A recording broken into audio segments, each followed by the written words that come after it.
Rebecca and Freakshow is a story I've been working on for a very long time. I've been doing this basically my entire adult life. And originally I told a story via comics that I'd post to Instagram. However, as time went on, I got busier and busier, and I couldn't dedicate as much time to drawing the comics. And also, uh, trying to make them all the time ends up getting very tiresome, and I got burnt out. But then I discovered this format, the audio drama format, and realized that it's a great way of telling a story. So that is how I will be telling the story of Rebecca and Freak Show, going forward, at least for a while. Um, so yeah, this is Rebecca and Freak Show, and I hope you enjoy and will stick around for future episodes. Rebecca and Freak Show, Story 1, Rebecca and the Freak. Chapter 1, Glass Girl. Rebecca awoke to the ear-splitting sound of her digital alarm clock beeping. As her eyes fluttered open, her face scrunched as she was blinded by the morning sunlight streaking through the curtains. With a groan, she lethargically rolled over away from the window to face the alarm clock. Through her hazy, tired vision, she could just about make out the small red numbers on the clock's face. It read 7 a.m. It was a workday, and Rebecca had set the alarm to go off at 6:30, meaning she had somehow managed to sleep through the sickening beeping for half an hour. If she hadn't been so tired, Rebecca would have been impressed by her own laziness. But even if she wasn't still half asleep, she wouldn't have time to gush over this insignificant mini marvel.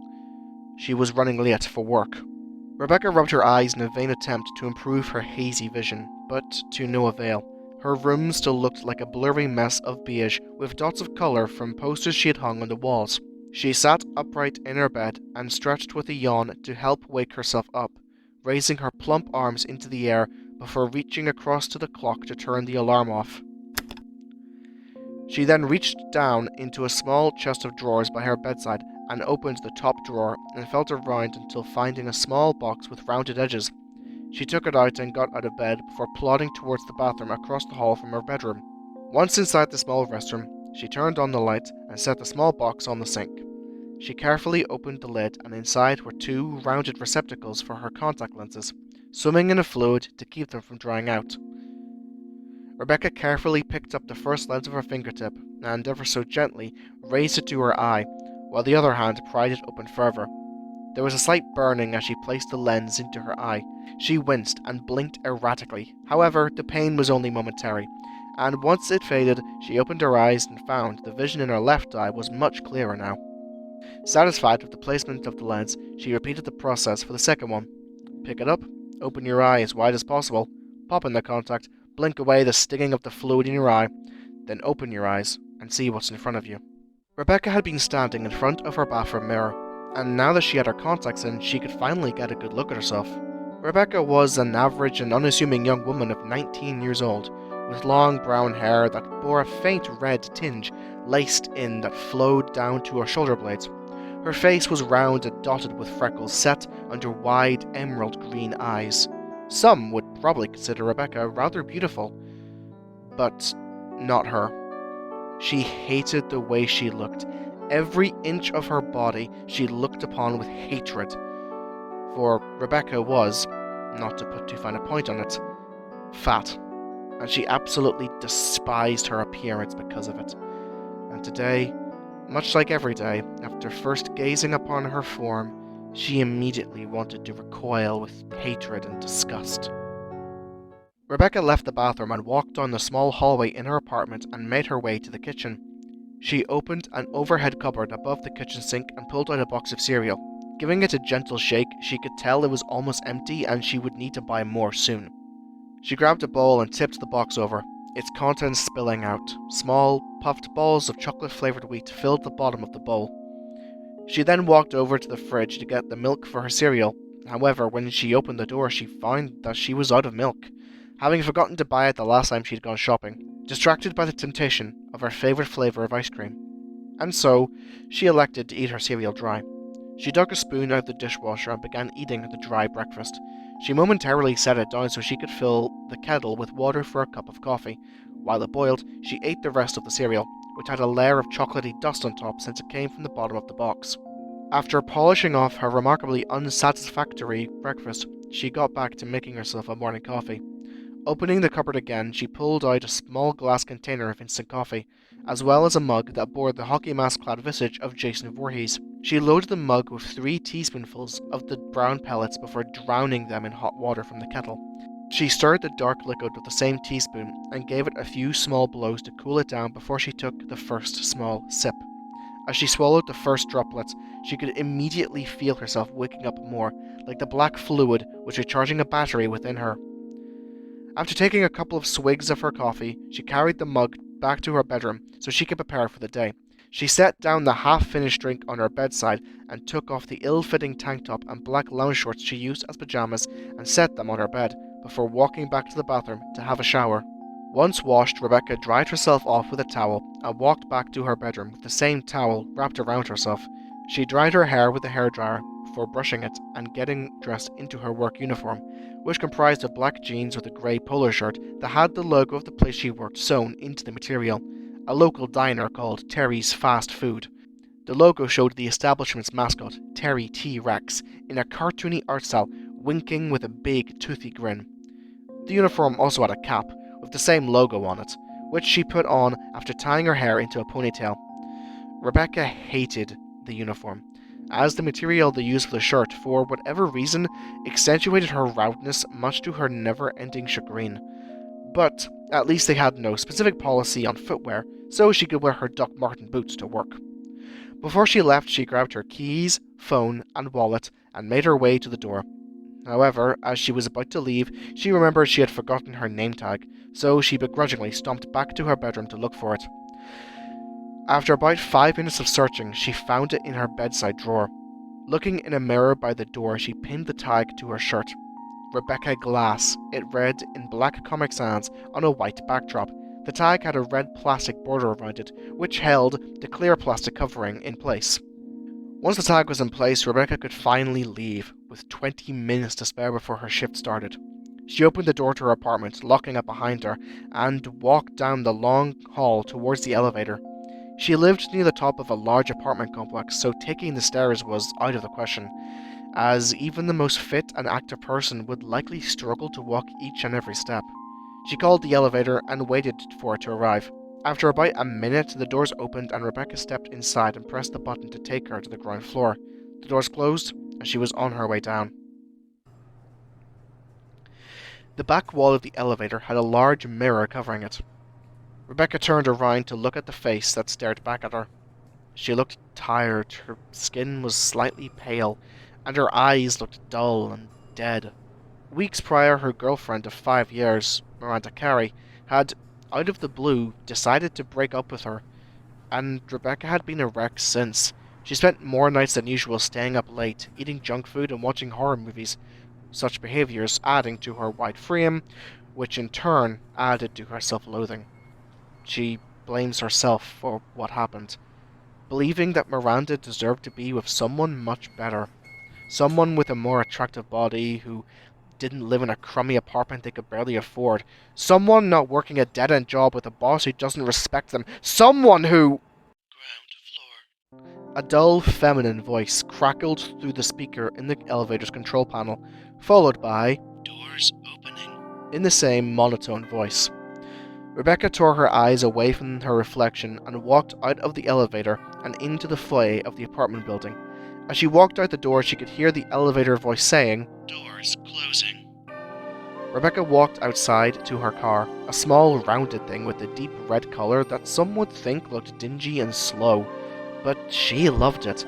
Its round, almost bug-like shape and red hue reminded her of the car her father drove when she was young. She unlocked the car and set herself down in the driver's seat. She plunged the key into the ignition and twisted it, expecting to hear the soft purr of the engine, but was instead met with a cough and a sputter from the heart of the machine. She tried again and again, twisting the key in its slot, but always getting the same horrible sounds. Rebecca thrust her head back with a loud, frustrated groan before throwing it forward again into the center of the steering wheel, causing the horn to blare loudly. Rebecca would have to walk to work this morning. Locking the car, Rebecca set off, leaving the car park. Terry's wasn't far from where she lived, but it was still annoying for her to have to walk all the way there. But she decided to make the most of it. Reaching into her back pocket, she pulled out a pair of earbuds, which were tangled in a seemingly impossible mess of wire, which she promptly untangled. She placed the buds into her ears and the cord into the jack of her phone. Opening a music playing app, she stared at the screen for a bit as she walked, wondering what she wanted to listen to, eventually settling on a track by The Smiths, the melancholic lyrics matching her mood while also juxtaposing the beautiful morning she found herself in. As Rebecca walked, the golden sun slowly climbed higher in the greyish sky. A gentle breeze flowed through the air, which sent a slight chill over Rebecca's exposed arms, making her regret not bringing a jacket or her flannel. The breeze continued, catching on a nearby tree, shaking its thin branches and dislodging one of its golden leaves, which drifted past Rebecca as she walked by, which caused a brief smile to flash across her face. The month was October, and Halloween was just around the corner. Rebecca loved this time of year. Ever since she was a little girl, she had been drawn towards the creepy and scary, and despised typically girly things. Every year on Halloween night, Rebecca, her sister Evelyn, and their father would go around their entire neighborhood going door to door trick-or-treating. As they got older, eventually Evelyn decided she was too cool for Halloween and stopped going. But not Rebecca. She loved Halloween more than she could describe, and so did her father. They would continue this tradition for many years, until one day, Rebecca turned off her music.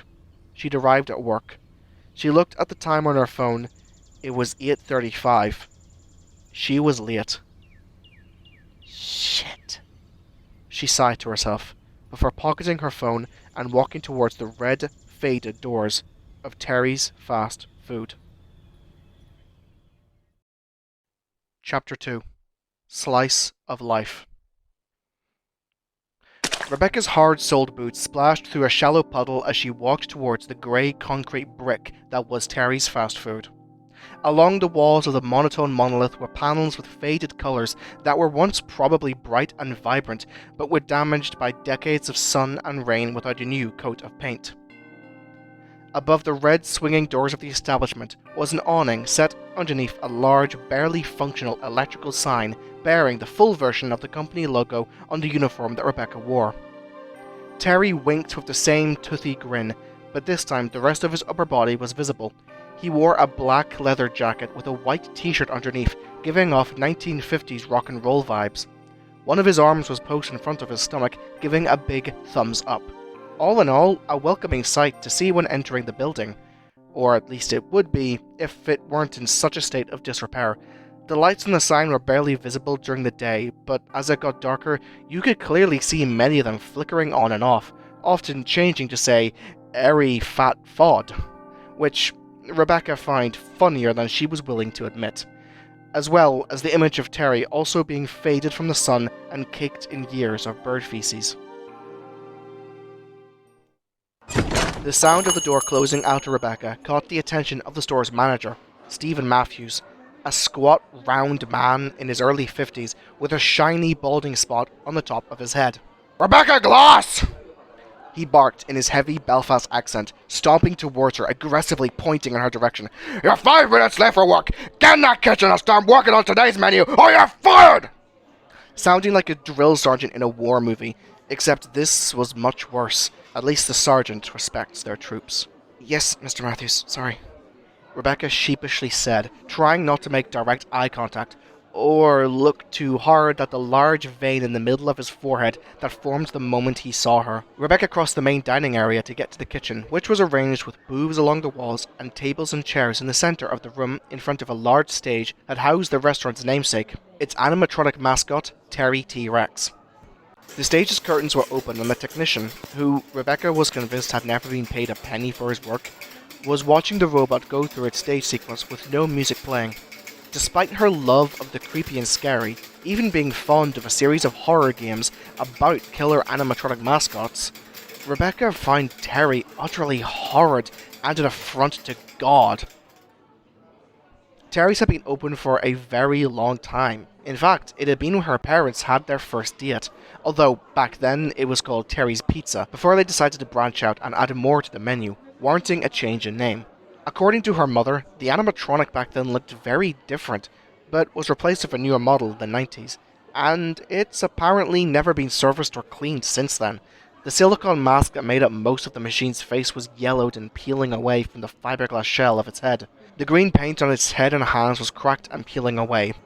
The faux leather jacket was ripped in places, with cheap cotton showing underneath, and the once pristine white t-shirt was now a faint yellowish colour, with black oil stains around the neck of it. The part that Rebecca found the most terrifying, however, were the eyes. Large, red, dead irises stared back without a single thought behind them. It didn't help that one of the eyes was broken. It barely moved, and its lid drooped over it, as if the machine was dead. Rebecca put on an apron and parked herself in front of an oven, where, for the rest of the day, she slaved away making pizzas, burgers, and whatever else the patrons ordered. Rebecca had only been working at Terry's for a couple of years. She first joined when she was 17, and even though she really hated her job, she was also very good at what she did. Particularly, she had mastered the ability to make pizzas. It was so routine to her she could probably do it blindfolded. Get the base, spread the sauce, sprinkle with cheese, add toppings, then bake for 10 minutes at 220 degrees centigrade. Rinse and repeat for each order. She worked alongside two younger co-workers for several hours when they weren't lazing in the kitchen, either watching or making TikTok videos, or insulting Rebecca's weight behind her back and to her face, before her lunch break, where she went to a small break room and reached into a cupboard for a packet of instant ramen. She had put a bulk package of the stuff in there a while back, since it was a part of her favourite workplace comfort snack, and no one had ever really said anything about it. Perhaps they didn't know about her secret stash, or, more likely, they just didn't care. As Rebecca waited for the water to boil for her lunch, she went back to the kitchen, grabbed a small handful of pepperonis, along with a pickle that had been sliced up the length of the gherkin, and cut them up. She then grabbed the now cut up chunks of meat and pickle, as well as a bottle of Tabasco from the fridge, and then went back to the break room and prepared her meal, making the noodles according to the instructions, adding the boiling water, waiting a couple of minutes, adding the flavor powder, which in this case was chicken, stirring together before adding the chopped pepperoni and pickle with a few drops of Tabasco. She stirred the concoction again before deciding it was done. She then went to the small fridge in the break room and pulled out a can of Pepsi to wash down her food with. She sat at the single table and plastic chair in the room and ate her meal. As she ate, she aimlessly scrolled through Instagram, seeing story posts about people preparing for Halloween, the festivities momentarily distracting Rebecca from the crappy day she was having. Once she got bored of that, she decided to just look around the break room. It was rather depressing to behold, a small, squarish room with light grey walls and a smell that no one could identify. On one of the walls was a corkboard with several notices on it. One piece of paper briefly caught Rebecca's attention. It was a bright orange slip of paper with bold black text reading, "All Hallows Party," referring to a massive party held in the town square every year on Halloween. Huh. Rebecca thought. Almost forgot about that. Her break ended shortly after that, and it was back to work for another 3 hours. At around 5 o'clock, Rebecca clocked out for the evening, passing Mr. Matthews without saying a word. He didn't even acknowledge her existence, too busy counting the earnings from that day. Rebecca and her work friend, her only work friend that is, Ellie, often jokingly compared their boss to Mr. Krabs from the cartoon SpongeBob SquarePants. With his round appearance, loud voice, and his general disregard for anything and anyone that isn't money, the comparison was fairly obvious. She walked out into the crisp evening air. The sun was almost completely set in the autumn night as Rebecca walked out of the car park. On her way home, she decided to take a quick detour to a corner shop to get cereal and milk, and actively had to fight the urge to stroll over to the frozen section to grab her favourite tub of frozen dairy. Once home, Rebecca felt like she could finally relax.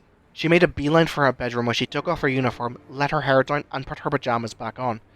As she was getting changed, she caught a glimpse of herself in the reflection of a mirror in her bedroom. The grey tank top she wore as pajamas didn't fully cover her belly, exposing pinkish stretch marks surrounding her belly button. Once upon a time, it did fit perfectly.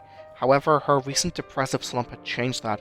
As she looked at herself, she stood up straight and took a deep breath inward, sucking in her gut, which did cause the top to fully cover her midsection.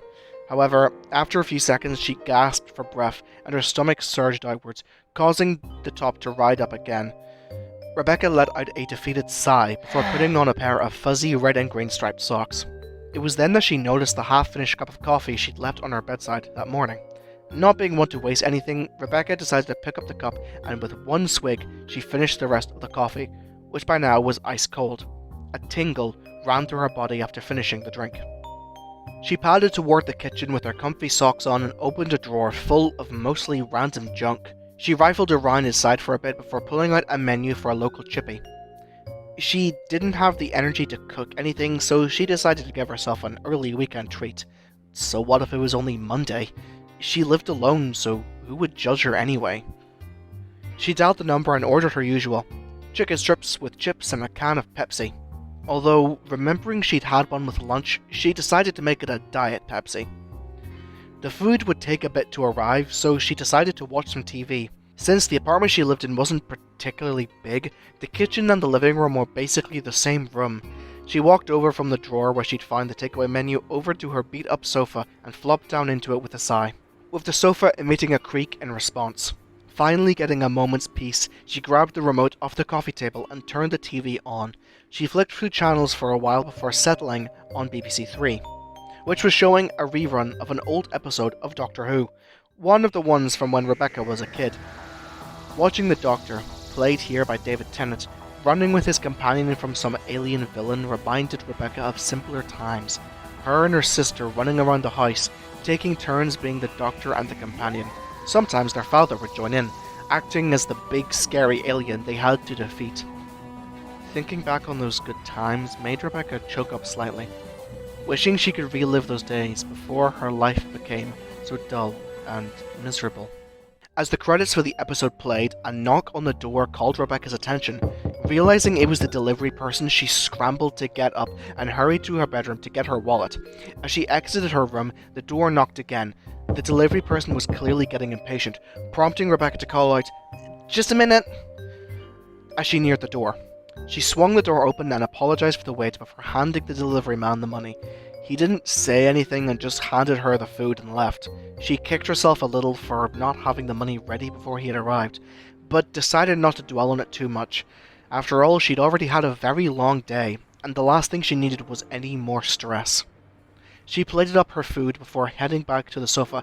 Deciding she wanted to watch a film, she set down her dinner on the coffee table and walked over to the TV unit. Kneeling to a small cupboard built into the unit, she swung the door open and browsed her collection of DVDs, looking in the small space at the many boxes of horror movies stacked on top of each other, with a handful of non-horror films sprinkled in for good measure. Rebecca spent a bit pondering what she wanted to watch. After a few minutes, she settled on her favourite horror film, Scream. Opening the case and placing the disc into the player, Rebecca went back to the sofa and parked herself back into the spot she sat in originally.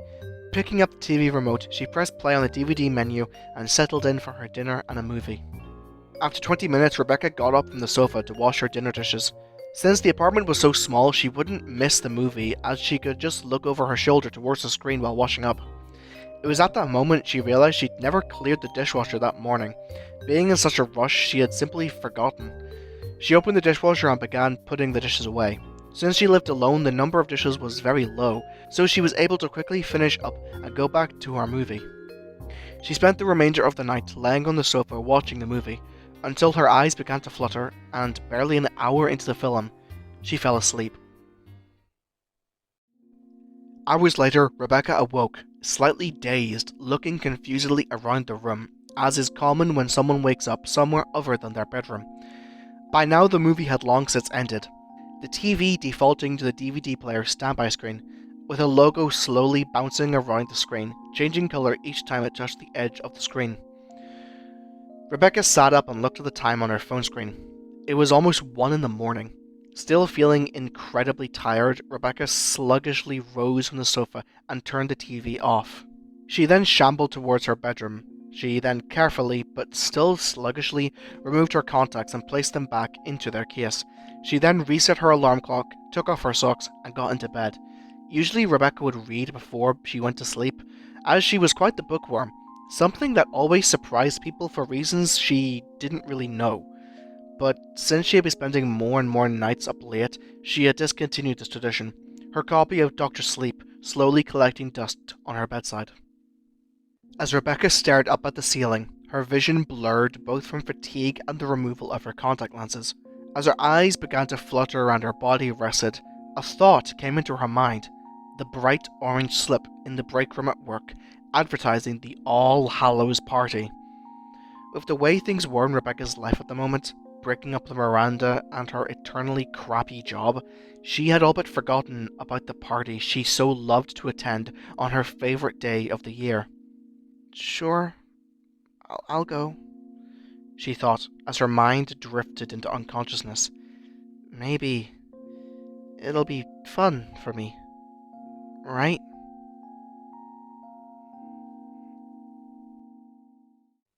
Chapter 3: All Hallows.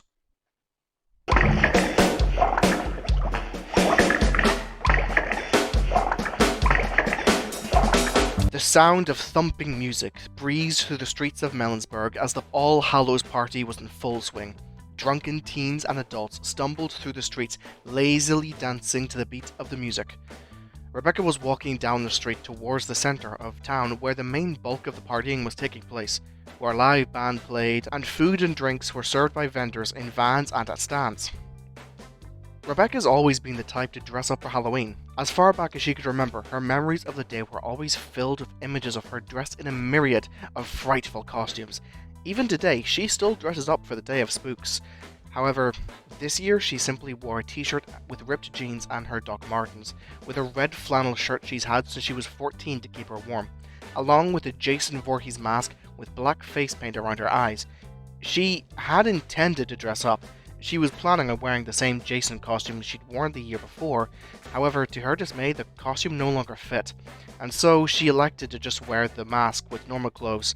Not ideal, but she didn't want to miss out on the fun. She needed something to take her mind off things. What better than getting hammered in public surrounded by goblins and scantily clad women? Once in the middle of town, she was met by a huge orange banner hung between two lampposts that read, All Hallows 2019, in bold black letters, similar to the flyer she'd seen at work. The party was a sight to behold. All around were people in crazy costumes, either dancing, talking to each other, eating, or drunkenly stumbling around like seasick toddlers. Rebecca saw a woman with bright red hair, oddly not in any kind of costume, aggressively making out with someone dressed as a nun by a corner shop. Good for them? She thought confusedly, as they were definitely an odd pairing to say the least. But Rebecca wasn't one to judge. Rebecca made a beeline to a food vendor to get something to eat. She had skipped lunch after getting enthralled in an intense session of Fortnite with her friend Jordan, and she was utterly famished. She ended up ordering a total greaseball of a burger that tasted far better than it looked, and washed it down with a cheap room temperature beer. So far, the night seemed to be off to a good start. After polishing off her food, she made her way to where a bunch of people were dancing. Rebecca wasn't much of a dancer herself, but after the beer she was in the mood to try throwing some shapes to the Monster Mash. But when she got to where the people were, she froze. Not too far ahead of her was a tall, slender woman around her age, with black and blue hair swept over her right eye. She was covered in green body paint, with gory red detail drawn on. Rebecca knew who the zombie woman was, even under all the layers of paint. From the costume, the hair, to even her amputated arm, which was painted to look like a bloody stump. It was Miranda, the woman who, just a few weeks ago, ended things with Rebecca, leaving her all alone. Rebecca had been staring at Miranda, who was standing alone drinking a beer, for a while before she eventually noticed her. Even with a mask on, Miranda could tell it was Rebecca. The flannel and bloody 13 design on her shirt was probably a dead giveaway. Miranda seemed surprised to see her, and she began to move towards her, which made Rebecca panic. She backed away and turned around to get away from an awkward conversation, but as soon as she did, she felt the impact of her body slamming against someone else, as well as the dripping of a spilled drink. Oh crap, I'm so sorry. Rebecca began to apologize, but stopped. The person she had bumped into was another familiar face, with whom she shared a complicated history. He was taller than her and had short blonde hair poking out from a cheap fedora, which was a part of a Freddy Krueger costume, which now had a massive stain on the chest from when Rebecca accidentally caused him to spill his beer on himself. He recognized her as well, even under the mask. A slimy grin formed on his face as he looked down at Rebecca. This was Brad Stevens, Rebecca's ex-boyfriend from secondary school. Well, well, he sneered. Look who decided to show up. And mess up my dope costume too. He had the full shebang of the Freddy costume. Then again, it's not like it's too hard to get wrong. Hat, sweater, and fingerknife glove. The only thing he didn't have was the disgusting burnt skin. Although in this case, Rebecca would have preferred that to Brad's horrid smile. Look, she stammered. I'm sorry about your costume. I'll just be going. Brad stopped her. What kind of guy catch up with an old friend at a party? He put an arm around Rebecca and squeezed her close to him. Do not fucking touch me. Rebecca thought inwardly, but was unable to muster the ability to say the words out loud. She looked to where Miranda had been, but she was gone. She must have seen what was no doubt to be a confrontation and left. Rebecca desperately wished she could too, but Brad had her pinned tightly to his beer-soaked body. You know, Bex, my buddies and I just got here. He gestured to 4 other people with him, all in different costumes, and we would just love it if you join us for a dance, right fellas? He turned to his gang of friends, who all nodded and muttered in agreement. They were dressed as Candyman, Michael Myers, Slenderman, and Tiffany Valentine respectively. The Tiffany cosplayer especially caught Rebecca's eye, as she was also someone she knew from secondary school. Amanda Birkins, a girl who bullied Rebecca to no end for her weight, and who Brad replaced Rebecca with once her and Miranda started dating. Amanda stepped up to Rebecca, waving a hand in her face while placing another on her hip. Why don't you go get my man a new drink, Rebecca? She sneered with a grating, high-pitched voice. Actually, babe, Brad interjected, I have a better idea. He finally let go of Rebecca and walked out in front of her and continued to sneer down at her with his gross smile. See, when Bex and I were kids, we used to love playing games. Especially, his sneer grew, and his eyes widened with an excitement that made Rebecca feel sick to her stomach. He then leaned closer and said, Truth or dare? Rebecca's mind flashed back to her childhood. She sat in a circle with Brad and Jordan, playing Truth or Dare.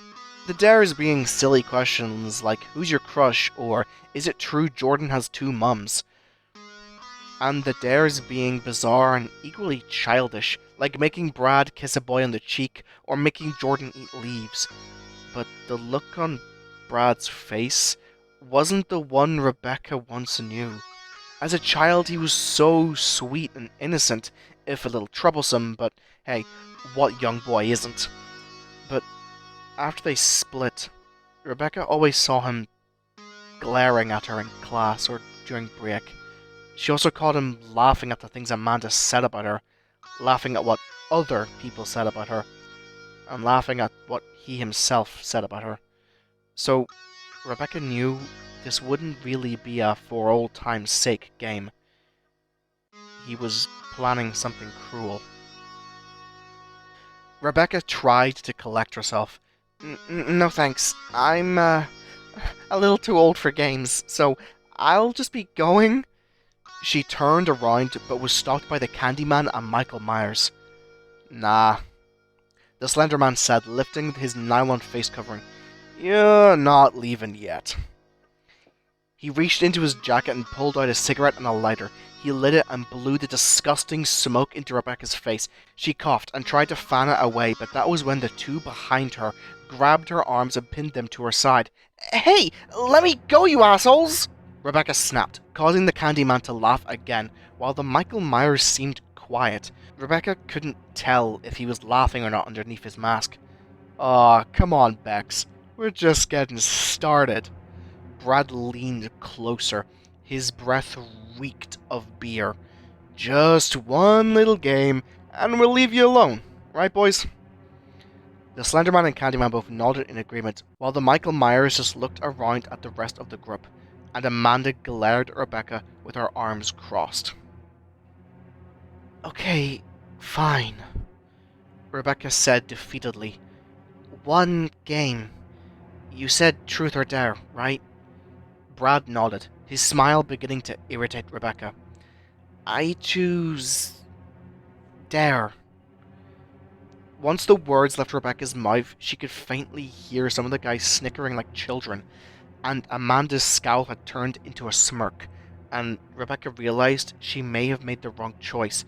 But before she could say anything to change the outcome, Brad began to speak. I dare you. He paused for dramatic effect. A bead of sweat ran down Rebecca's face, despite how cold the evening was. Brad's face then twisted into a devilish grin as he finally said, to go into the house on 66 Hellview Street. Rebecca's heart sank as two of the guys began howling with laughter, the Slender Man yet again blowing a puff of cigarette smoke into her face. Hellview? She coughed, fanning away this foul-smelling smog. You mean that creepy house on the edge of town? Amanda cackled. Yeah, that one. Rebecca could feel the colour drained from her face. That house had a long history attached to it. It was built sometime in the Victorian period and had been abandoned for easily 100 years. No one knows who lived in it, but there were many rumours. Some say a deranged serial killer, others say a demon that ate children, and some say it was home to an eccentric man who owned a local circus. Many also say it's haunted, an idea most would find ridiculous, but not Rebecca. She wasn't one to disregard such things. Isn't that house meant to be haunted? Rebecca felt silly saying that. Showing such a ridiculous vulnerability around these people made her feel small. Oh, yes! Brad's eyes and grin widened so much that a thick strand of saliva fell from his mouth onto Rebecca's boot. She would have been mad. They were expensive boots and she'd saved a lot of money for them. But she was too frozen with fear to register it. Oh God, she whimpered, with tears beginning to well in the corners of her eyes. I don't know, Brad. That house might be dangerous. Can't I do something else? Rebecca felt that wasn't an unreasonable request. After all, the house was over 100 years old. It would be entirely possible that the foundation would be unstable and could collapse. But after Rebecca made her request, her tormentors simply looked at each other and erupted into hysterical laughter. What's the matter, fatty? Brad taunted. Are you scared or something? Fatty. The word rang inside Rebecca's head with the force of 1,000 screaming voices. So far, these people had been childishly harassing her, holding her against her will, and now they were even insulting her to her face. They were probably just doing it to get a reaction out of her. Well, they were about to get one hell of a reaction. In one swift motion, Rebecca thrust her leg upward and kneed Brad directly in the crotch, which immediately sent him to the ground in pain. He cupped his hands over the area as if to shield his crown jewels from further pain. Rebecca would swiftly come to regret this, however, as Amanda grabbed her by the face and began to scream at her. "You think you can touch my man like that?" she shrieked. "You're dead meat glass!" She raised her fist, and Rebecca braced for impact. "Babe, quit it," Brad said out of nowhere, shocking the whole group plus Rebecca. He shakily rose to the ground, still cradling his bruised manhood, which Rebecca did find slightly funny. "So here's what'll happen. You will go into that house." He stepped closer, his face twitching with pain as he did so. "And you're gonna steal something from inside. That place is huge and older than most of the people in this shithole town, so it's gotta be worth some good cash." Melonsburg wasn't what Rebecca would call a shithole. It was quite nice, but rather quiet. Its only real claim to fame was the massive Heavenly Dreams ice cream factory located on the other side of town. The brand was famous worldwide and even responsible for Rebecca's favourite flavour, and the factory held tours for tourists and locals to see how the ice cream was made and even sample new flavours. However, other than that, nothing ever happened in the town, so perhaps to some like Brad, it could get boring. "And if I don't?" Rebecca snapped, with a defiant, steely resolve. The two guys behind her had let her go after she kneed Brad, so if push came to shove, she could defend herself. Despite her size, Rebecca was deceptively strong, as she frequently trained with a set of small dumbbells she had inside her closet. "If you don't," Brad chuckled with a smarmy grin, "we'll throw you onto that performance stage and humiliate you in front of the entire town." He grabbed Rebecca's shoulder and spun her around to face the stage, with its live band still performing. Rebecca wasn't entirely sure what he meant by humiliating her in front of the entire town, but whatever it was, she wouldn't be able to fight back. Her self-loathing broke her newfound resolve. "Okay," she murmured in a defeated tone. I'll do it." The others began to cheer. Knowing they had managed to peer pressure this poor woman must have been the highlight of their boring, miserable lives. They led Rebecca to a car and piled inside, with the Michael Myers at the wheel. Thankfully, it seemed like he was the only one that hadn't had anything to drink, and he took off his mask before starting the car, with Rebecca briefly taking notes that he didn't seem as enthusiastic about this as the others. But once the engine flared, Rebecca knew her fate was sealed, as they all made their way to the Hellview house.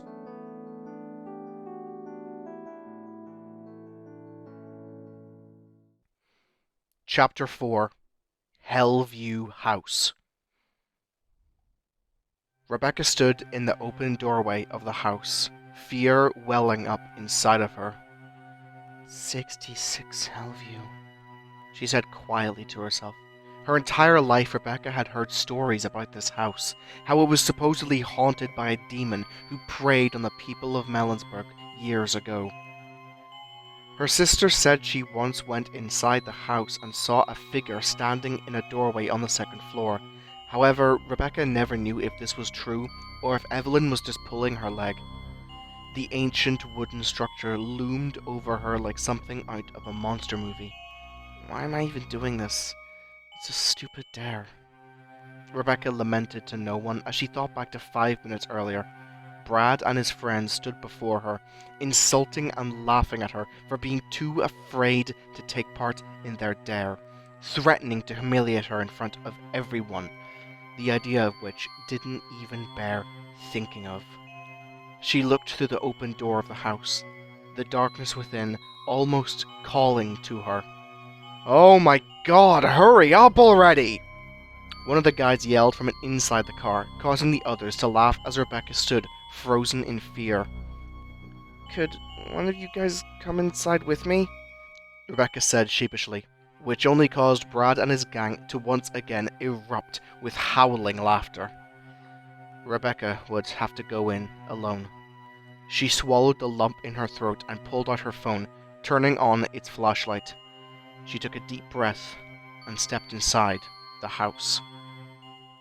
She found herself in a main hallway room. Shining the small beam of her phone's light around her, she saw an open door to her left. Looking inside the room beyond the door, she could just about make out the shape of a large bookshelf and the edge of an antique-looking sofa.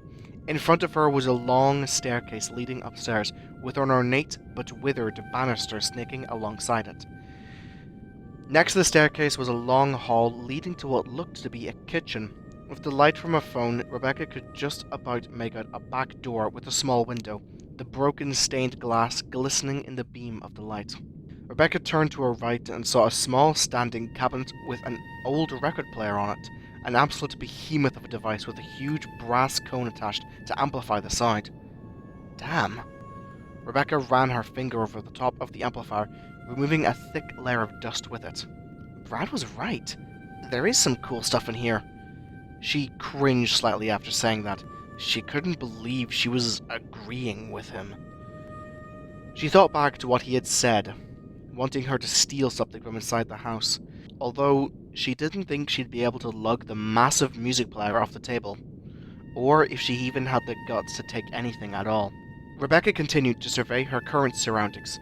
The walls were made of panels of dark wood, with the upper half of the walls being covered in peeling and rotten wallpaper that still maintained a rich blue hue. Rebecca decided she was done looking in this room for now, and elected to ascend the stairs. The old wood creaked and groaned under each step she took up the withering staircase. As she reached the halfway point, her foot suddenly gave way with an alarming splintering sound. Rebecca yelped and looked down to see the step beneath her right foot had caved under her weight. Okay, now I'm glad no one came with me, Rebecca said aloud to no one in particular. She could almost hear Brad's horrid laughter in her head, making yet another crude remark about her weight. She managed to pull her foot free from the board and climbed the rest of the staircase, with a lot more care and attention to how hard she tread. Once at the top of the staircase, Rebecca shone her light down a long corridor lined with doors on one side. Next to her was another staircase, leading to a higher third floor. Rebecca scanned the scene in front of her but couldn't see anything interesting. But as she was about to turn towards the second staircase, she briefly caught a glimpse of something in a door at the end of the hallway. A small flash of something moving in the dark, followed by metallic rustling. She spun around and once again shone her light down the hall to where she'd seen the movements. Hello? She called out shakily. Is someone there? The silence was deafening. Dust danced around in the beam of her phone's dinky flashlight as a light breeze flowed through the hall, likely from an open or broken window in another room. Jesus, Rebecca, she scolded herself. You're just scaring yourself, she said, shaking her head as she ascended the second staircase. The third floor was similar to the second, a long hallway lined with doors on one side. However, halfway down the hall was a small table with a vintage-looking radio sitting on top of it. Rebecca was intrigued by the device. She walked down the hall towards the table, which was sat next to a closed door. The radio was large and made of wood, with a large ornately carved grille at the top of the front side, and 3 small dials in its center, each dial probably having a different use. Rebecca set her phone down on the table with the light facing upward towards the ceiling so she could still see. She examined the radio and twisted the middle dial. A small light blinked to life inside a square-shaped window and static crackled through the speaker grill at the top. Holy shit! Rebecca whisper-yelled to herself, shocked that the prehistoric radio that was probably older than her granda still worked. She turned it off and tried to haul the thing off the table. She didn't necessarily want to take it. Even if no one lived here anymore, it still felt wrong. But it would probably be enough to satiate Brad and his friends, especially since it still worked. She struggled for a bit to lift the unit from the table, not necessarily because it was particularly heavy, although it was quite hefty, but because the radio seemed to be stuck to the table. The years of not being moved must have lodged it in place with dirt and grime. Rebecca grunted as she tried to lift again. Instead, she ended up yanking the entire table off the ground, which was significantly heavier, and she almost immediately dropped the whole assembly with a thunderous clatter that Brad and his gang heard from outside. Rebecca let out a frustrated pant, as she was basically back at square one. That was when she started to feel a burning sensation in her eyes and nose. Her moving the table had kicked up a mountain of dust that had been resting on its surface. The burning continued, her eyes watered, and she prepared for the inevitable. She took a sharp inhale of dusty air and erupted with a mountainous sneeze that echoed through the halls of the house. Rebecca groaned, scratching her nose and sniffling. The storm of dust had finally cleared, and it was only now that Rebecca realized the room had gone dark. She looked around and saw her phone on the floor. She picked it up, and to her dismay, the flashlight was no longer turned on. No, no, no, no! She pleaded, trying to turn the phone back on. In the darkness, she could just about make out the spiderweb-like cracks all over its shiny screen. It was broken. Shit, she said aloud. Shit, shit, shit, shit! She had to fight the urge to throw her broken phone across the room. Those assholes owe me a new fucking phone! After calming down slightly from that, Rebecca pocketed her phone and decided she was done with these childish games. She would circle back downstairs and try to leave through the back door she saw in the kitchen to avoid Brad and the others outside. Rebecca turned, but just as she began to take a step back towards the stairs, she stopped, and her blood ran ice cold. There's no way, she thought. That's not possible. She slowly turned to her left, where there was a closed door next to where the table was standing. Her heart nearly stopped when she saw it. The door was now wide open, and in the inky blackness beyond the doorframe, a pair of glowing yellow eyes stared back at her. Her eyes widened at the sight, and her jaw was agape. Her heart pounded so hard in her chest, she felt like it was going to burst. The eyes were huge, much larger than anything she'd ever seen, and they were physically glowing in the dark, not reflecting light like how a cat's eyes might, but they did resemble the eyes of a cat or a snake, with a slit pupil running through its middle, but the slit ran horizontally through the eye like that of a goat or sheep. The thought of these being some kind of glow-in-the-dark sticker placed by Brad and the others as a prank did briefly cross Rebecca's mind, but was immediately thrown out the window when she saw them blink. In the dead silence of the house, the sound of the eyelids sliding against the wet eyeballs was sickening. As if the encounter couldn't get any worse, when the eyes opened again, a third eye appeared raised up in the middle of the original pair. This eye was orientated differently to the others, being completely vertical, but still had the horizontal slit pupil. A low growl came from the dark, followed by what sounded like bones breaking, as the eyes came closer and rose up into the air. Without any warning, a large clawed limb burst from the shadows, followed by a huge head attached to a long neck, which caused Rebecca to back up towards the stairs. The beast within the room had emerged from its nest. In the darkness, the creature looked like an enormous, featureless shadow, but Rebecca could make out its basic shape.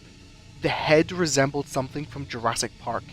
It was a boxy thing with huge horns resting on its head and a prominent underbite lined with glistening teeth, slick with saliva. Its neck was long and thick, with long hair draped over it like the mane of a horse.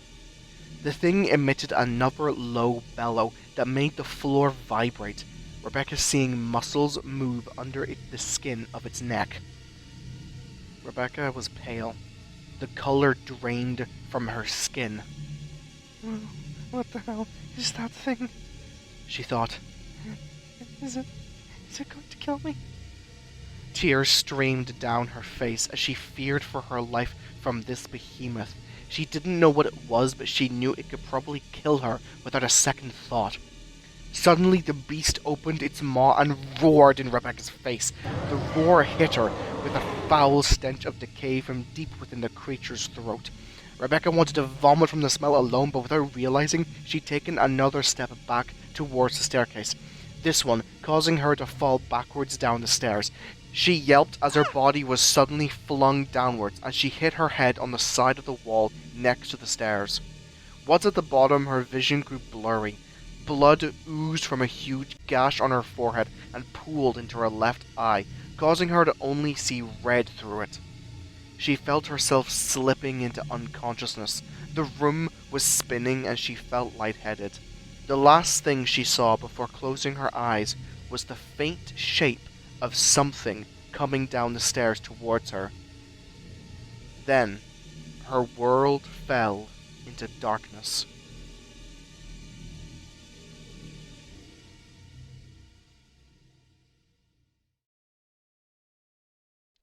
Chapter 5: Rebecca and the Freak. Rebecca's head was pounding. She couldn't exactly remember what had happened. It was all a mad blur. Her mind conjured up the image of a foul beast that had cornered her somewhere, but she couldn't think why. Perhaps it was a dream she had had after passing out. Her eyes fluttered open, and she found herself sitting in an old-looking wooden chair in what appeared to be a kitchen, but the place was in total disarray, with ancient dirty dishes piled high in the sink, rotted wooden cabinets with some missing their doors, and cobwebs everywhere. Rebecca looked above her to see a very old-looking light bulb hanging from the ceiling. It emitted a dull buzzing sound and flickered every once in a while. It was then that Rebecca realized she wasn't alone. She could hear someone muttering to themselves across the room. She looked over and saw a very tall, thin man fussing over one of the cabinets, pulling out strange bottles and looking at them before shaking his head and putting them back. He noticed Rebecca was looking at him, and he stopped what he was doing and rushed over to her. "Oh, good, you're awake." He spoke warmly with a posh-sounding English accent. The man was clad in a purple coat with long coattails and ornate details on black lapels, sewn with golden thread, paired alongside a white shirt with a large ruffled area under the neck leading down to a dark green waistcoat, and his hands were covered by leather gloves that matched the colour of his coat. His jeans were dark with grey pinstripes running down them, leading down to long black boots with large metal buckles on them. Rebecca looked up at his face and was greeted by a warm smile set under a long, hooked nose. His eyes were a brilliant blue framed with round glasses. His whole head was surrounded by the maddest hair Rebecca had ever seen. It was a deep brown and stuck out in all directions. Adding to the craziness were his thick mutton chops that framed his face. And it was all capped off with a black top hat with a darker green band around it. But unlike the rest of the outfit, which looked new and clean, the hat was in tatters, bent out of shape and full of moth-bitten holes. "Don't get up," he said. "You had a rather nasty fall, and you hit your head very hard. But don't worry, I fixed you right up." The stranger gestured to Rebecca's forehead, and she instinctively placed her hands there and felt a large bandage wrapped around her head. Thanks, Mr. She looked back at the man, his 6'5" frame dwarfing Rebecca. "Oh, you can call me Mr. Freakshow," he said, flashing a toothy grin and extending his hand out for a handshake. Okay? Rebecca was confused by the name. There was no way that was his real name, right? Rebecca looked back at his strange outfit and assumed it was his Halloween costume. Maybe the name was some kind of weird roleplay thing. She limply raised her hand to shake his.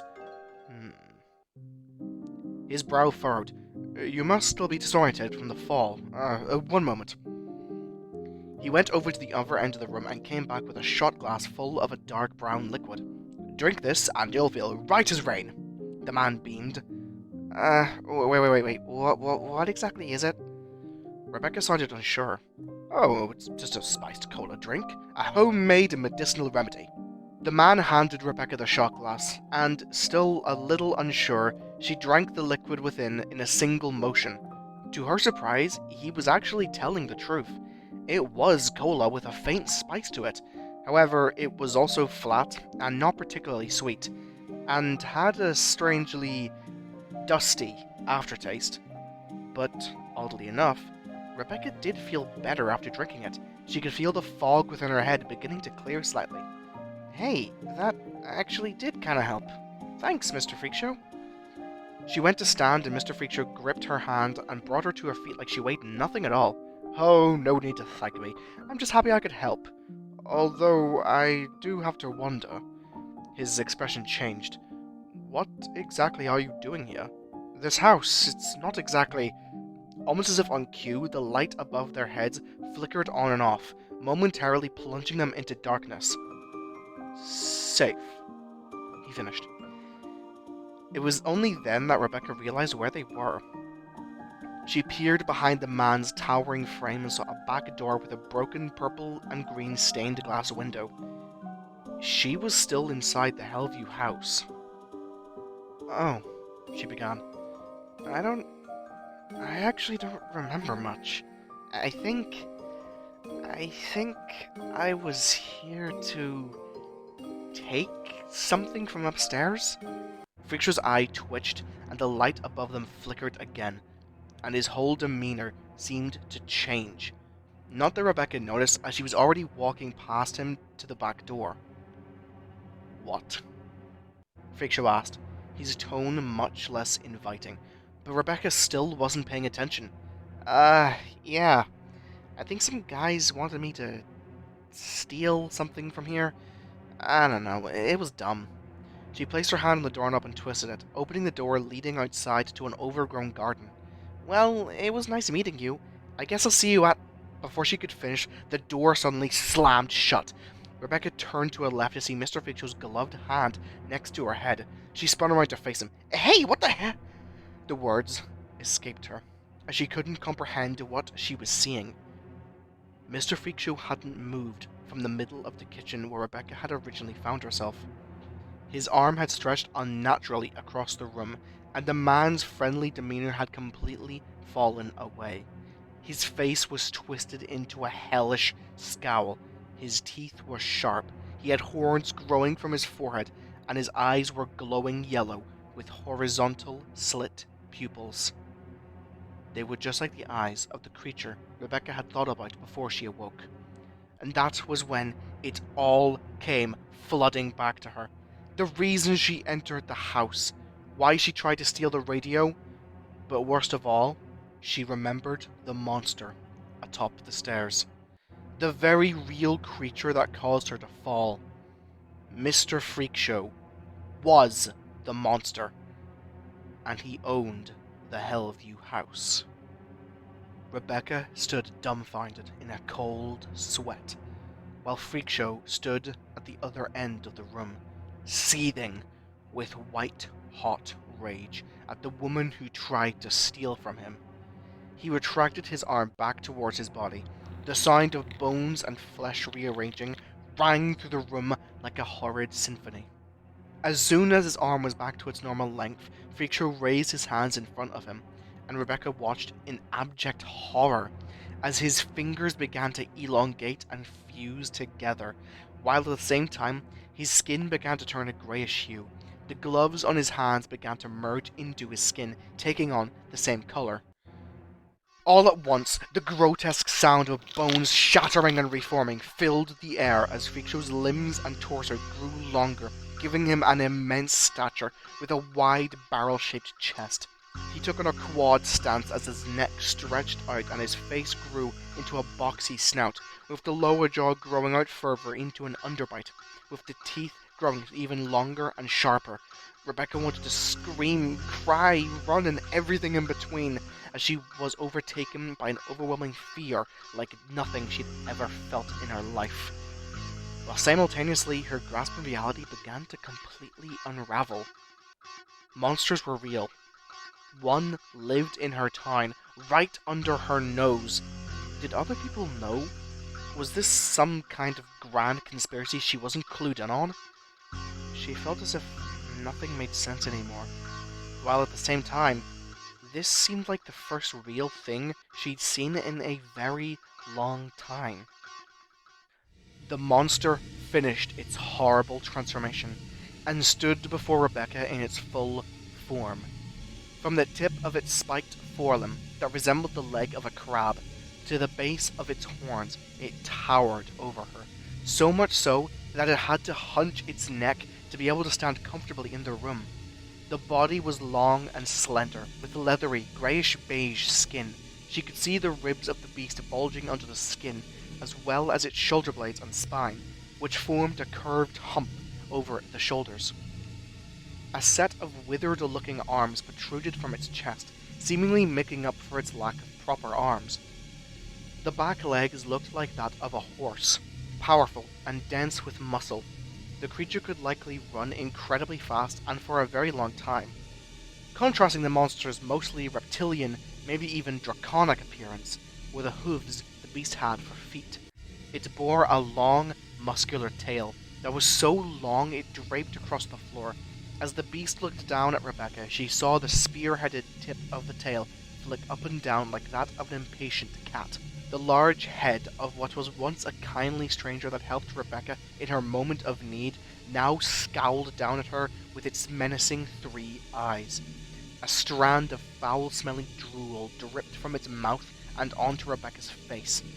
It was then that she noticed something odd, something she hadn't seen in the darkness of their original encounter.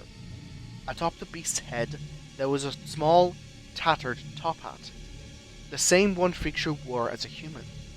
Why hadn't that fused into his skin like the rest of his clothes? The freak monster reared back on its hind legs and grabbed Rebecca with one of its decrepit-looking chest arms, while using one of its crab-like front legs to hold on to a nearby cupboard unit. She was taken aback with how easily the skeletal limb was able to lift her off the ground, as well as how strong its grip was. You dare enter my home and steal from me, child! The beast snarled. Rebecca was shocked that Freakshow could still speak in this form. Its voice was deep and shrill. I merely intended to threaten you for awakening me from my long sleep, so that you would leave my home. But knowing your intent and why you are really here, I shall devour you as punishment for attempting to steal my property. The arm holding Rebecca extended, raising her into the air, the top of her head pressed against the ceiling as she witnessed the beast open its enormous maw, exposing disgusting, slimy black flesh and a long, forked tongue. Wait, I can explain! Rebecca pleaded, tears streaming down her face as she feared for her life yet again. However, against all odds, the beast actually listened to her pleads and closed its jaws shut. By all means, I'd love to hear your excuse. Still suspended in the air by the monster's claws, Rebecca searched her mind for reasoning, something, anything, to make this hellish creature listen to her. That's when she remembered. There actually was a reason. Look, I didn't want to do this, and I had no idea you lived here, but these guys, they were threatening me, saying they would humiliate me in front of everyone if I didn't do this, in front of the entire town, if I didn't steal something from that house. Please, you have to believe me, I didn't want to do this. The beast's expression softened, and it brought Rebecca close to its face, staring at her intently with its huge eyes, which quickly darted around her frame as if examining her. It then brought its nose up to her body and smelled her with a deep inhale. Very well. It croaked. You are telling the truth. The creature gently set Rebecca down on her feet as its body began to shift yet again, this time back into Mr. Freakshow. However, once back in this form, something about it was different. He kept the yellow eyes from his beast form, except they were no longer glowing and had rounded pupils. He also maintained the sharp teeth, filling his mouth like that of a shark, and under his gloves, Rebecca could make out the pointed tips of sharp fingernails. I'm so terribly sorry, miss... He trailed off. Rebecca could practically hear the gears in his head turning.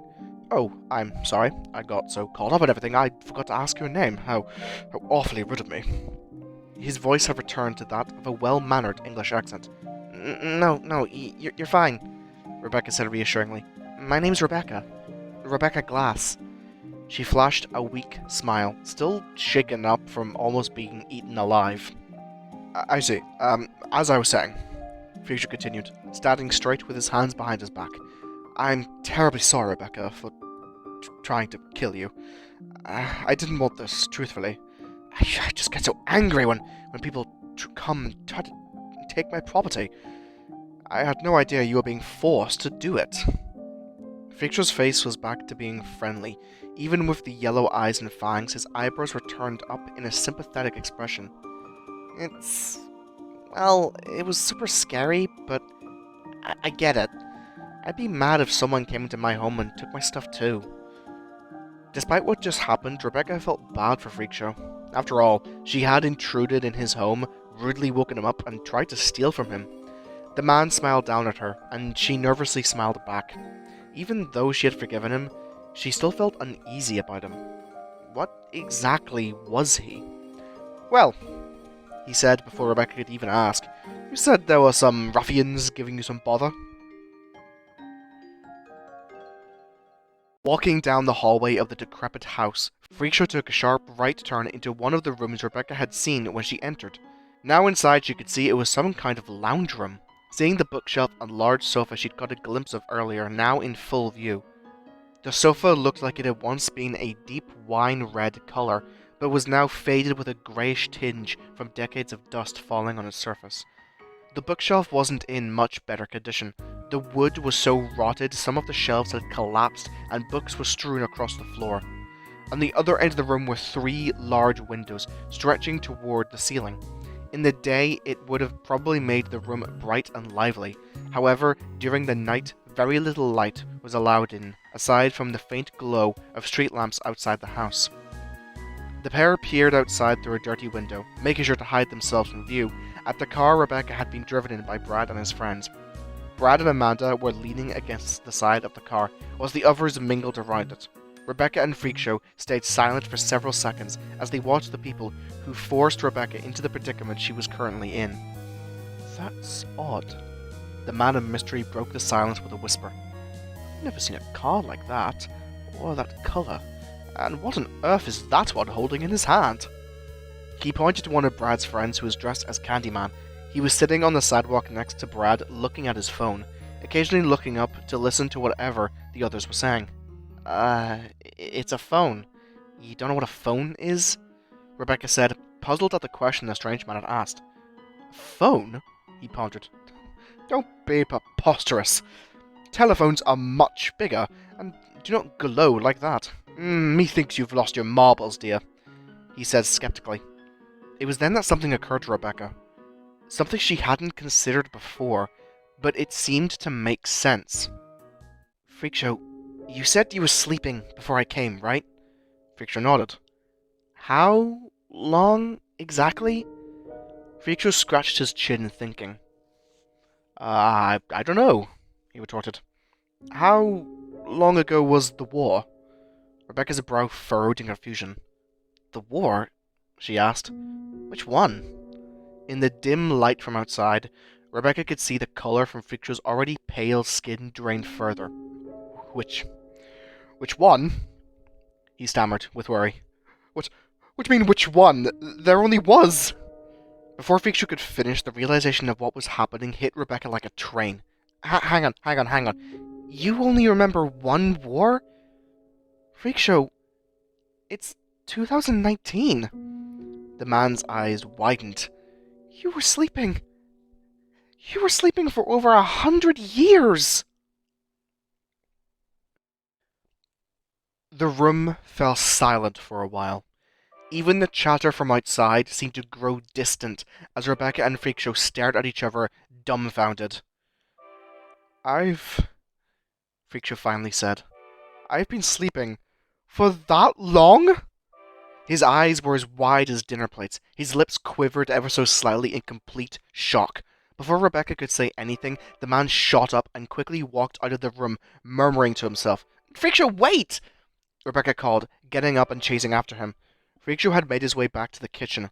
It was the only room that had its lights on.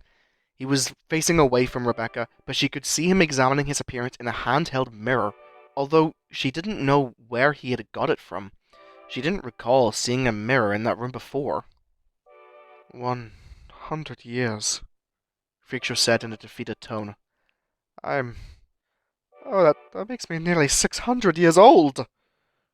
The number shocked Rebecca, remembering just how inhuman the stranger was. Freakshow groaned and continued. I'm getting so old. No longer in the prime of my 200s. Oh, and look at my hat. It's ruined. He angled the mirror up slightly so he could see his hat better, when all of a sudden, right in front of Rebecca's eyes, the tears in the hat began to repair themselves. Strands of thread writhed like tentacles before joining together with other threads, filling the holes and making the hat look good as new. There we go, Freakshow said like it was nothing. Much better. Rebecca was confused by everything that had happened since she woke up, and had so many questions to ask this strange man that stood before her. A man who could turn into a beast, sleep for 100 years, live for hundreds more, and seemingly heal the hat atop his head like it was a part of his body. Freakshow? She asked, walking into the middle of the room to face him. What? What are you? Freakshow seemed taken aback by the question, and Rebecca felt maybe she could have worded it differently, but she didn't really know how. Well, Freakshow began, to put it simply, I'm a demon. A being from what you mortal humans would call hell. Freakshow's answer was very blunt, and perhaps a little underwhelming, but Rebecca felt it made perfect sense. The horns, the hooves, and the spear-headed tip of the beast form's tail. It all sounded pretty demon-like to her. Huh. That actually makes sense, Rebecca said, awkwardly rubbing the back of her head. I guess it was kind of a dumb question. Not at all, Freakshow said reassuringly. It's actually rather an appropriate question to ask me, I think. After all, it's not every day a human sees a demon in the flesh, he said, beaming a warm smile down at Rebecca, who smiled back. Now, Freakshow stated, you said those people outside were giving you some trouble.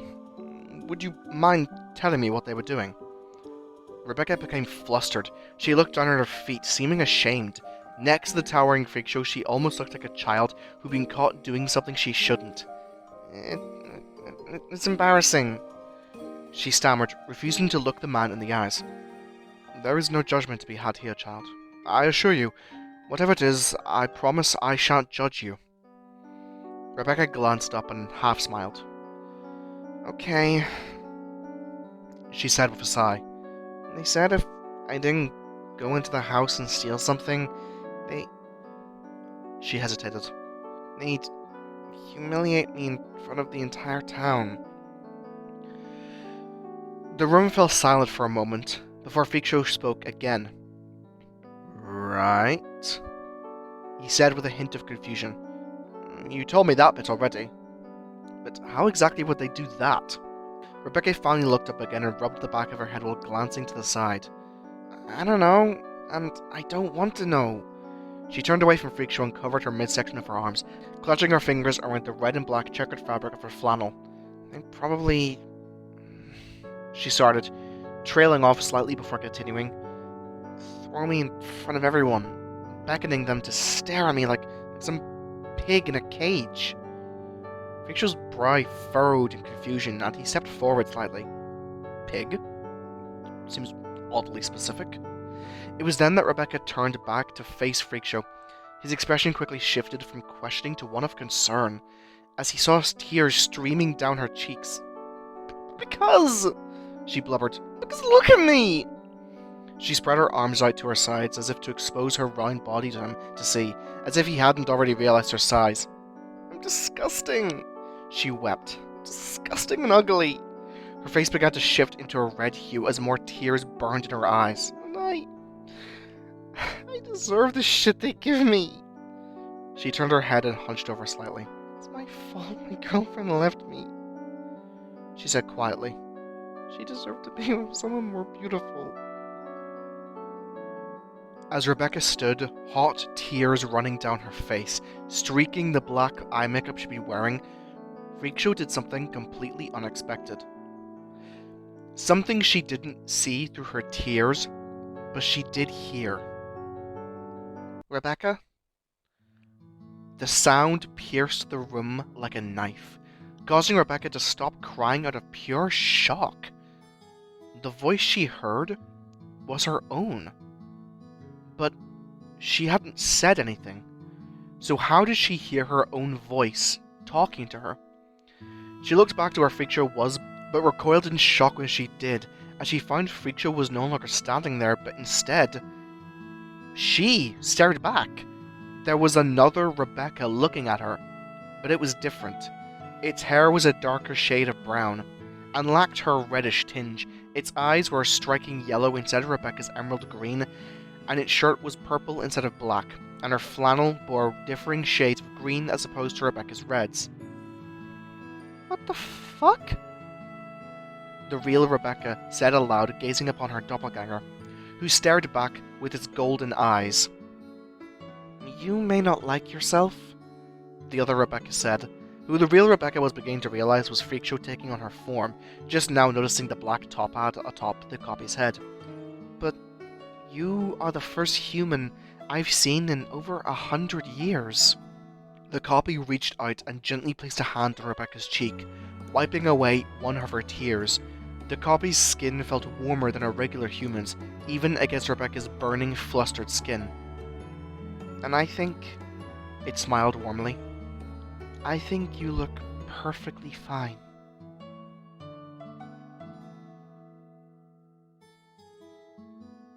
Rebecca stood still, shell-shocked, knees weak. This didn't feel real.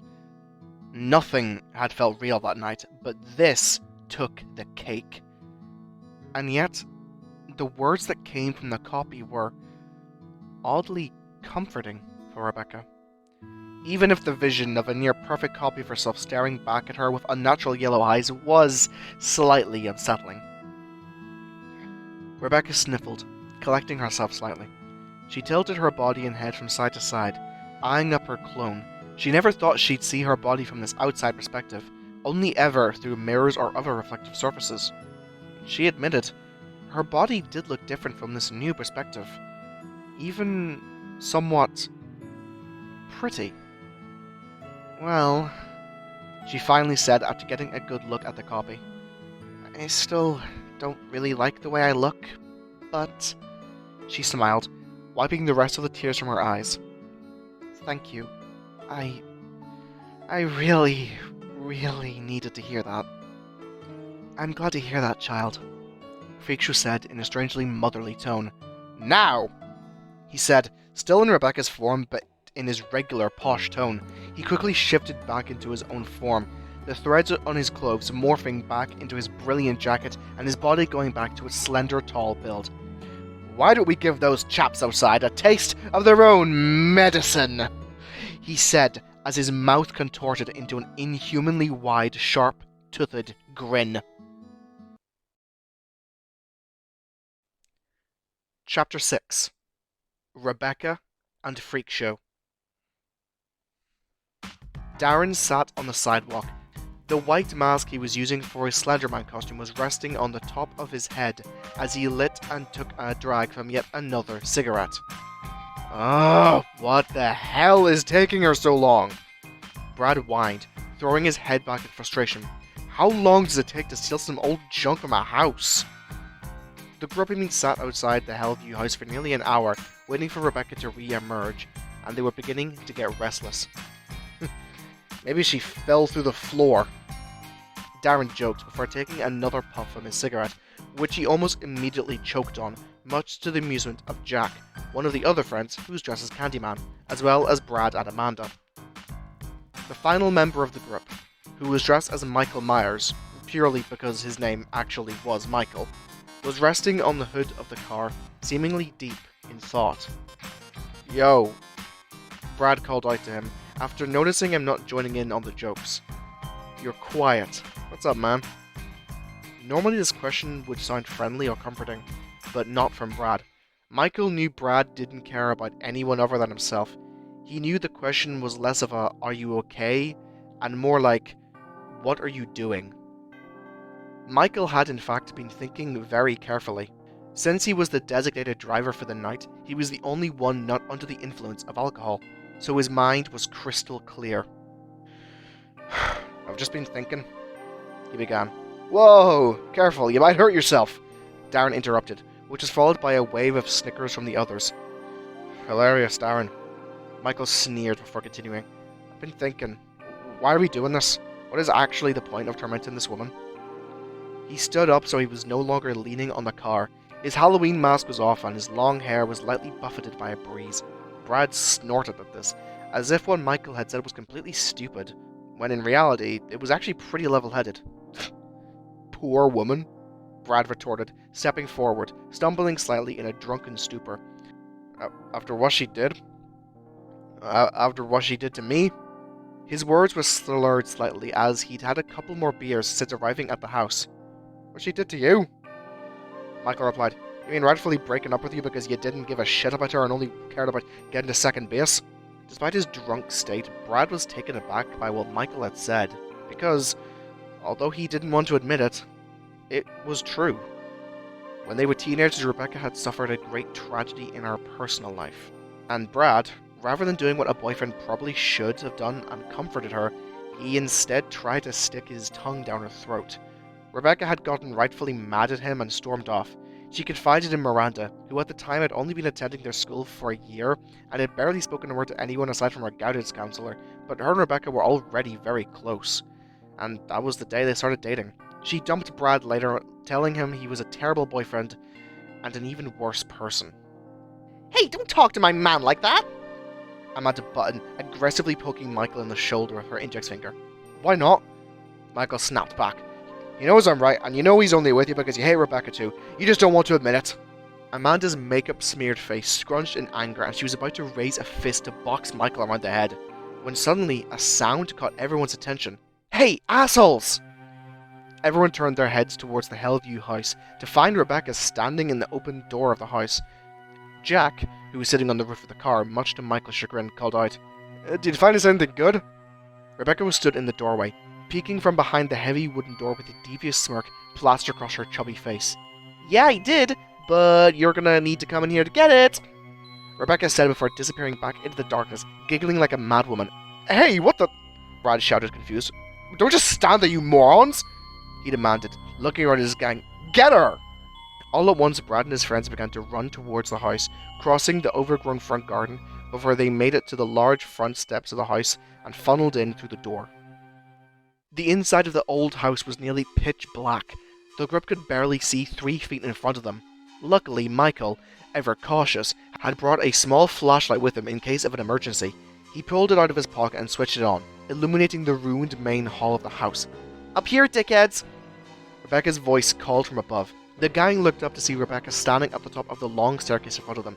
She ran to her left, and without a word, the gang began to chase after her.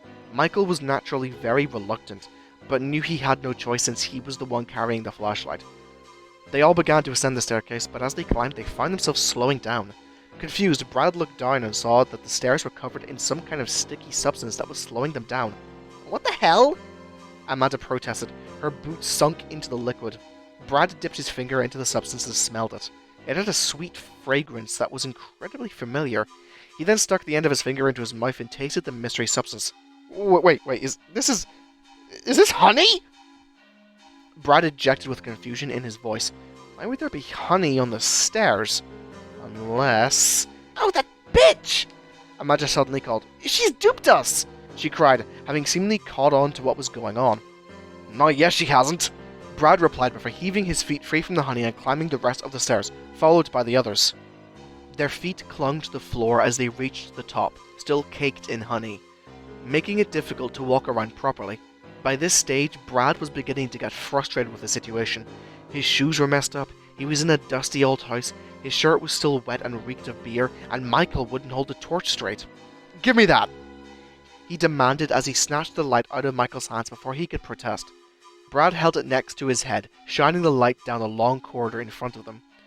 Ahead of them, A door swung open and Rebecca peered out with a childish grin plastered on her face. "Oi, oi!" She called out from the door before disappearing into the darkness and closing it behind her. Without a word, Brad began to trudge forward with the others in tow, but suddenly from behind them they heard another voice call out, "Don't go that way!" Everyone turned around but didn't see anything. The voice then called out again, "Because I'm up here!" The voice they heard was that of Rebecca's, but it wasn't coming from the room she just entered, but instead from the floor above them. Before they could process this, they heard the sound of footsteps from above them, confirming that someone was definitely upstairs. "What the fuck?" Amanda muttered. Rebecca was seemingly in two places at once, but how is that possible? What the... Brad stammered. How'd she... He was completely dumbfounded. What had happened just before his eyes seemed completely impossible, and yet he had seen it clear as day. "What are we doing standing around?" Amanda interjected. "We should be going after her!" Brad gathered his thoughts and signaled for everyone to follow him up the second set of stairs. Unlike before, this set hadn't been booby-trapped with anything that would potentially slow them down, so they were onto this third floor in no time. Once at the top, Brad immediately saw a figure at the end of the hall. He shined the torch into the darkness and saw Rebecca standing at the end of the hall with a smug look on her face. But there was something else. Something that registered in the back of Brad's and everyone else's minds. Rebecca was now wearing a purple version of her t-shirt, along with a green flannel shirt instead of her typical black and red ensemble. But the weird part, the part that gave everyone pause, was the black top hat with a green band around it that sat atop her head, as well as her now yellow eyes, which seemed to reflect the light from the torch like the eyes of an animal. Everyone stood confused by the sight, but Brad made an attempt to collect himself. "Okay, Rebecca. Real funny joke, yeah? What, you got some friend dressed up as you? I didn't even know you still had friends." As he talked, he walked closer to what he thought was Rebecca. All the while, the figure's eyes maintained their strange reflection. "Brad?" Michael had suddenly said, trying to get his attention, but to no avail. He continued forward. "You're a real pain in the ass, you know that?" He said to the Rebecca. "First you spill beer on me. Then you send me through some wild goose chase in some fuck-ass old house. Brad?" Someone else called out to no direct response. "You got my fucking boots all sticky with your weird Home Alone bullshit on the stairs." By now he was mere feet away from the figure, who still bore that smug expression that made Brad's blood boil. "And now you're pulling some childish bullshit with a fucking body double?" He raised a fist and prepared to attack the Rebecca. "Brad!" Amanda screamed with panic in her voice. "Oh, can you shut the fuck up, you?" Brad whirled around to face the group, but the furious red he'd been seeing almost instantly faded upon seeing what everyone else had been trying to tell him. Standing at the very top of the stairs where the group had been, who were now dispersed on the landing looking in fear at what was in front of them. The other Rebecca. Not someone dressed like her to mess with them, but an actual second Rebecca. Or rather, this was the real Rebecca. This one was normal, no purple and green clothes, and no reflective yellow eyes. So, if this was the real Rebecca, who, or what, was Brad speaking to? The gobsmacked group would soon find out, as Rebecca gestured for them to look back at the doppelganger. The main group did, and Brad saw the colour completely drained from their faces, while Rebecca remained completely calm.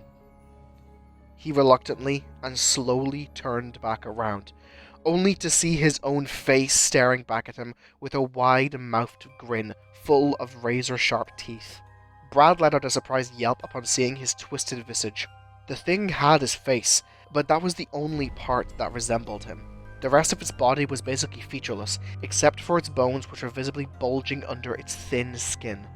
It towered over everyone with unnaturally long, bony limbs. Brad wanted to scream, run, cry, everything, anything at all in that moment, but instead stood in stunned and fearful silence. With a sickening crunch of bones, the thing kneeled to Brad's eye level, its yellow eyes darting all around his face and maintaining the same sharp-toothed smile. All of a sudden, and to the shock and horror of everyone in the room, Rebecca included, the thing's face began to contort and shift into garish mimicries of each of Brad's friends. One by one, Brad saw his friends on the face of the monster. It was a horrid display of shifting and molding flesh, moving like a malleable clay. Eventually, it settled on a single, grotesque visage to mimic. Brad stared up in abject horror as the face of Rebecca stared down at him. But it was a gaunt and dead-looking version, with thin skin like the rest of the being and sunken in eye sockets, holding burning yellow eyes with sideways slits for pupils. The beast suddenly lurched forward and screamed in Brad's face, its teeth visibly moving outwards as it did so. The sound was a deafening, shrill screech that caused the windows at the other end of the hallway to explode into hundreds of little blurry stars scattered all across the room. Brad and Co. couldn't take it anymore.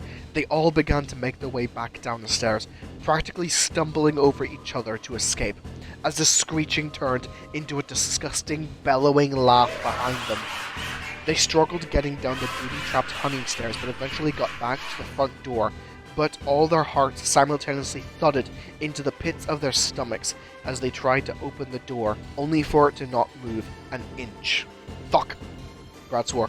Fuck! Fuck! Fuck! Fuck! Fuck! He grew frantic as he began slamming his body against the heavy wooden door, but it still wouldn't budge. All at once the group fell silent as they heard something behind them. The sound of something rattling echoed from the hallway behind them, but it had a rhythmic pace to it, almost like footsteps. Each of them all turned around slowly to see what awaited them, and once it was in their sights, their blood ran cold. Shambling down the hall, rattling and dragging its feet, was a human skeleton. Except some things were off about it. It had a black top hat atop its head, which almost looked to be fused to the top of the skull itself. It bore sharp, pointed teeth in its jaws rather than the blunt teeth of a human's, and its eye sockets contained a set of glowing yellow eyes, with the same sideways pupils Brad had seen in the creature from before. As it stumbled closer, it began to change. In the faint light available, the group could just about make out dark, writhing tendrils beginning to emerge seemingly from nowhere on the skeleton's frame. The thin strings then began wrapping themselves around the limbs of the skeleton, forming into muscles and tendons, some even beginning to grow skin and hair onto them. Organs began to fill the skeleton's chest and middle as more flesh grew around it, forming a lean humanoid midsection. The group saw more tendrils beginning to emerge from the mass, but these ones looked more like threads of clothing rather than wet muscle. And indeed, before their eyes, a set of clothes began to form on the naked human frame. A long coat with ornate embroidery on top of a ruffled shirt with jeans and hard-soled boots with metal buckles. The figure edged closer as he began building up more and more until the only part that didn't have skin was the skull. However, that didn't last long. Pale skin began to grow on his face, along with dark brown hair, spreading wildly from his head and even on to the sides of his face, forming into thick, mutton-chop sideburns. Finally, his eyes changed. The sideways slits he had for pupils shrank and rounded into circular pupils, more akin to the eyes of a regular human, except with a noticeable and eerie yellow glow, causing his glasses to shine like small torches. The group cowered in fear at the man. However, they weren't sure if they could even call him a man. He definitely wasn't human. That much was painfully obvious. He leaned closer, causing Brad's friends to shrink into the door. However, Brad attempted to stand his ground, even if his fear was incredibly apparent. Freakshow leered down at the group, his 6'5" frame towering over everyone. Even Michael, who was easily the tallest, was dwarfed by the demon man. The corners of his mouth curled upwards into a smirk, before he opened his mouth and said a single word. Boo. Suddenly, the door behind the group swung open backwards, causing most of them to tumble out on top of each other. Without hesitation, everyone but Brad immediately scrambled to their feet and ran to the car. They clambered inside and peeled out of the area with absolutely no regard for any speeding laws. Brad, however, did not. He was still frozen with dread and fear, staring up at the man before him. Freakshow then turned away from Brad, seeming to lose interest. With his back to Brad, he waved his hand out in front of him in a bizarre motion. This caused a purplish-blue ring to form in front of him before filling in with a spectral hue. Then, to Brad's surprise, Rebecca stepped out of it like an open doorway.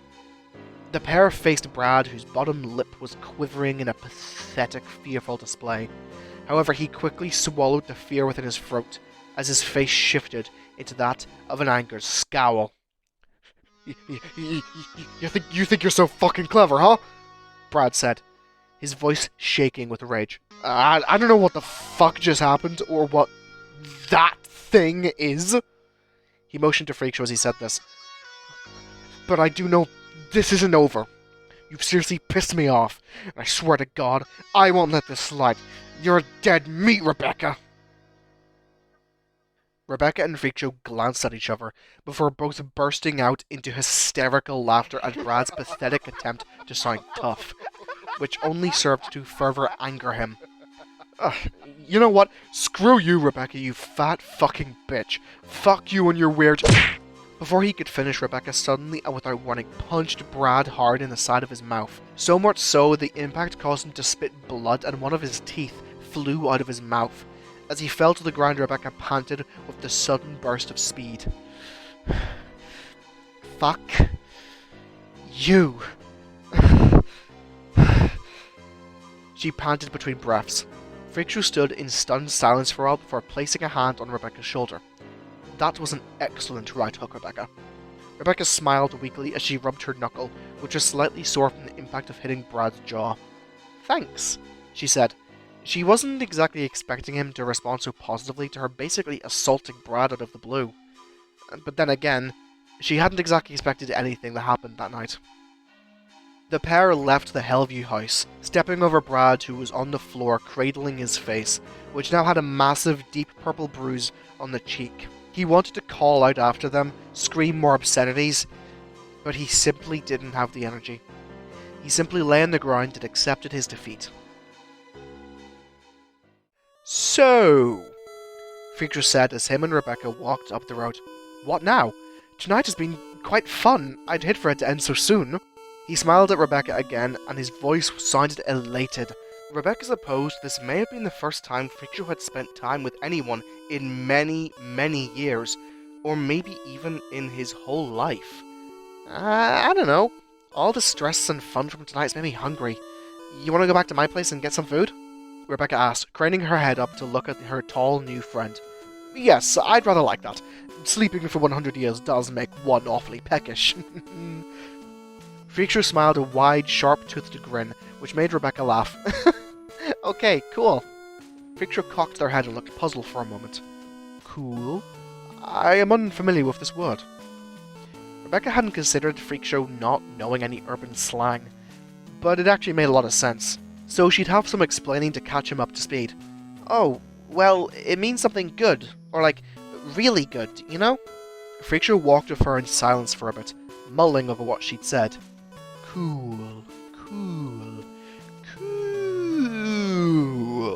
I like it, he beamed, making Rebecca laugh. I'm glad. Now come on, let's get going. Yes, I think that would be very cool, Freakshow said as the two walked up the town towards Rebecca's apartment building.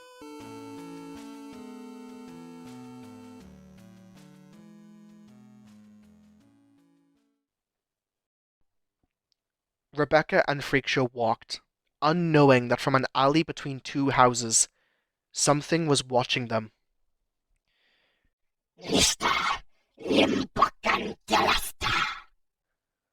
The being spoke to itself, before receding into the shadows.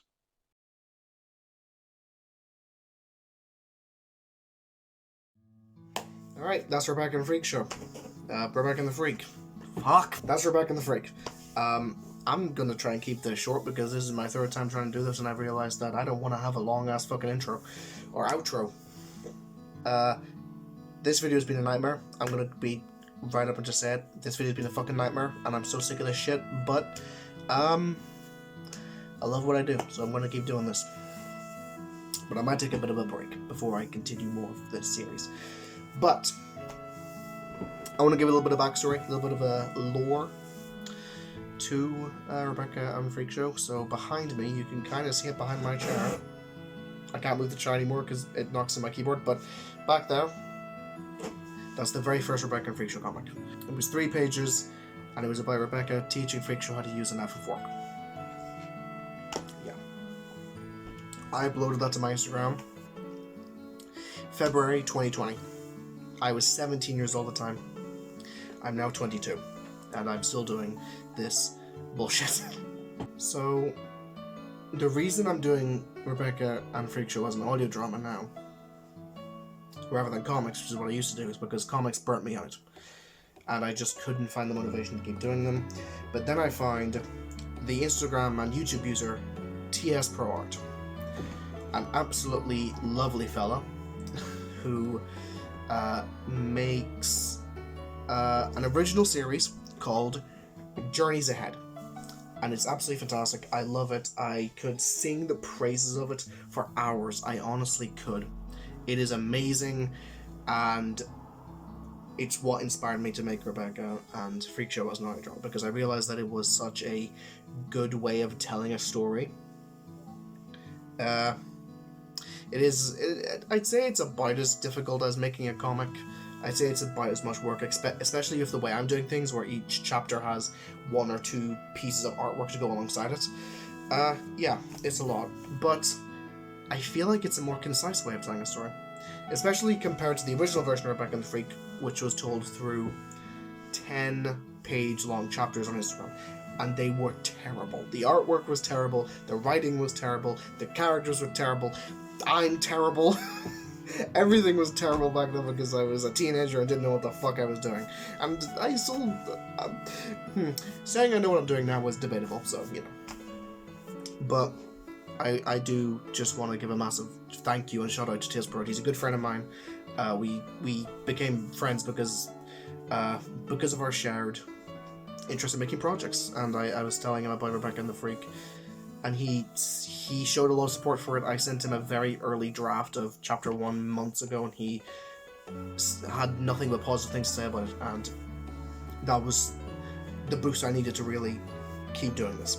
And I'm so glad I did, because now I can tell the story that I want to do properly, the way I want to do it, at least for now. My end goal is to turn Rebecca and Freakshow into an animated series, and I hope to God that I can, because, I mean, you know, the economy of the animation industry is kind of at the minute, so who the hell knows? But yeah, TS, if you're watching this, I love you, man. You are an endless source of inspiration to me, and I adore Journeys Ahead. I mean, I've made fan art of it, so you know I do, but yeah, I absolutely love it, and I can't wait to see what you do next with the rest of Age of the Sparks and Rise of the Sparks, which is coming up next. I'm so excited. And I want to talk briefly about what's next for Rebecca and Freakshow. It's just, well, more episodes. More of this story, more of these 2 fuckers and their fuckassery. The next episode is actually going to be an epilogue to this one, which is just going to contain 3 short stories, 3 single chapter stories, which is they're basically filler. These are filler stories that I didn't want to turn into full-on chapters because they would be painfully dull. One of them is about Rebecca moving in a freak show, for example. That would be boring as an audio drama chapter. As an animated episode, maybe, but I'm not there yet, so yeah. So the next episode is going to be an epilogue to this one. It'll introduce some things and be very concise. And then the next episode is going to be an actual full episode, much like this one. And that's all I really have to say for now. I didn't want to keep this as a 10-minute video like it was last time, but, you know, I've just surpassed 5.5 minutes, so who knows. So yeah, that was Rebecca and the Freak. This is Rebecca and the Freakshow. I'm Tim, the fucker who makes it. I said fuck a lot in this video. Okay. Goodbye.